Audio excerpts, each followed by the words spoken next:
Alors, il y a une chose qui est évidente que vous savez déjà, c'est que la peau, elle est étanche par définition. Elle est étanche parce que les différentes structures de surface, les cornéocytes, ensuite on a la couche basale, eh bien elle va représenter une couche d'étanchéité, de protection pour les structures internes.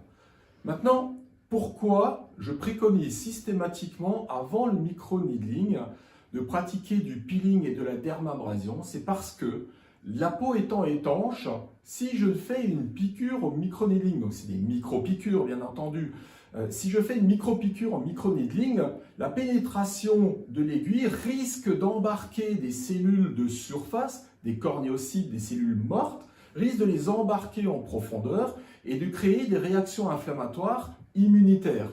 Ce n'est pas ça l'objectif du micro-needling, il est bien ailleurs. Le micro-needling, c'est une technique qui va permettre la régénération cellulaire. Donc si en plus j'occupe la peau à devoir se réparer alors que techniquement elle est censée se régénérer, eh bien je vais passer à côté de mon objectif.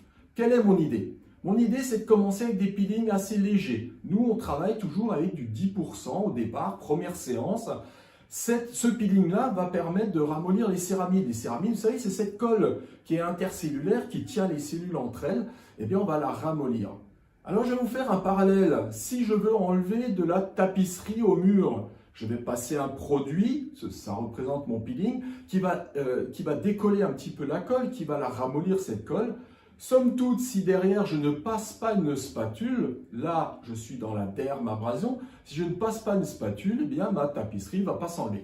Donc pour la peau c'est pareil, la peau on va devoir ramollir les céramides, la colle, on va pouvoir passer derrière une dermabrasion, attention avec des têtes stériles et pas un gommage qui va rayer la peau, hein. Attention à ça, attention à l'outil que vous utilisez là-dedans, mais on va passer une dermabrasion, on va enlever de la matière.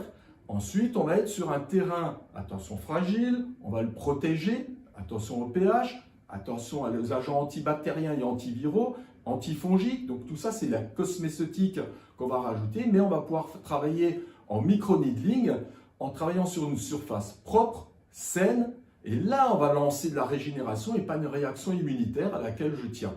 Ensuite, on va refermer la peau. La refermer, nous, on utilise spécifiquement de la cosméceutique avec des actifs nanomoléculaires et on va terminer le soin avec une crème, un masque régénérant, une crème pour reformater le film hydrolipidique. Voilà pourquoi j'aime bien associer ces trois techniques. Ça peut vous paraître un petit peu brutal, en réalité pas du tout.